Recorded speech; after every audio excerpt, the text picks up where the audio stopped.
If you clicked on this video, there's a likely chance you know this game, and the game that followed, but there's a small chance you know what came before, and almost during. It's a bit complicated, but no, it's not Tales from the Valley. I'm on about Rogue Survival, the media banned closed community game that some might know from that one Agamatsu video 3 years ago. The mystery surrounding this game has always interested me, so I got in touch with Lineage to confirm current info and uncover new things about this obscure game. Before I get into the video, it's come to my attention that if I don't tell you to subscribe, you don't. So please, if you enjoy the video, consider subscribing. Also, if you're watching this on the day it comes out, I will be streaming on this channel at the time shown, hopefully playing random Roblox skins with you guys, so if that sounds like something you're interested in, please consider checking it out. Okay, enough shameless self-promotion, let's get on to the... I'd like to start this section off by confirming that a lot of what Agamatsu said in this video is true, but if you haven't seen it already, here's a summary with some extra info. Compared to Rogue Lineage, Rogue Survival was heavily roleplay based, focusing on community interaction with the mods to progress. This means that the roughly 50 people in the closed community had to serve one of the 5 gods to gain skills for their character. Serving the gods involved having the player fight for them and gather more members.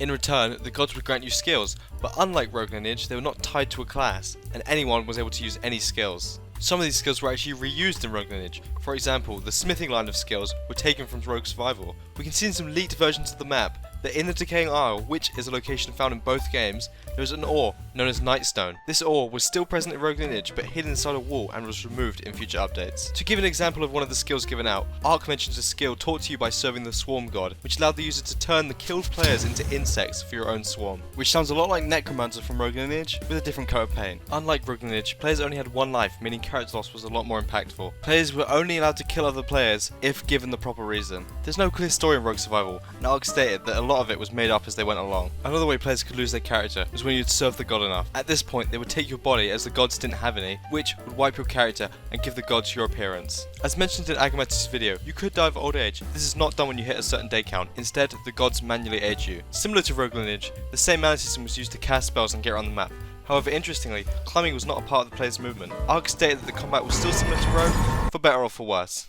If you visit the Rogue Lineage wiki, you can find a page titled Rogue Survival Game Mode. I asked Archmage if this page was credible and accurate, and he said yeah. So from this page, and from other information I got from Archmage, we can see that none of the races had any special ability, which is unlike Rogue, where each race has its own unique attributes. Well, apart from Scroom, which we can assume had its decompose ability, as present in Rogue Lineage. This wiki page also gives us images from a leaked build of the game, where you can see screenshots of the game's many locations around the map. The map, which is about the same size as current Gaia, has a lot of the same environments, that being desert, snowy tundra, forests, and tropical beaches. However, instead of the map centering around Royal Woods, it centers around an area that looks a lot like Forge in modern day K. Isle of F is the only location that made it to the present version of Rogue Lineage. However, the buildings in the Rogue Survival version are a lot more primitive compared to the current version. Speaking of Isle of F, some early Rogue Lineage players may remember the boats you could take to get across this large stretch of water in this part of the map, which were present in Rogue Survival 2, though in Rogue Survival they had way more of a purpose, as the water was infested with shark mobs that, while in a buggy way, would come after the player, so having a boat was a necessary form of transport. Another mob you can find were the chocobos from the Final Fantasy series that the player could ride to get around. Notice how the wiki page is titled Rogue Survival Game Mode?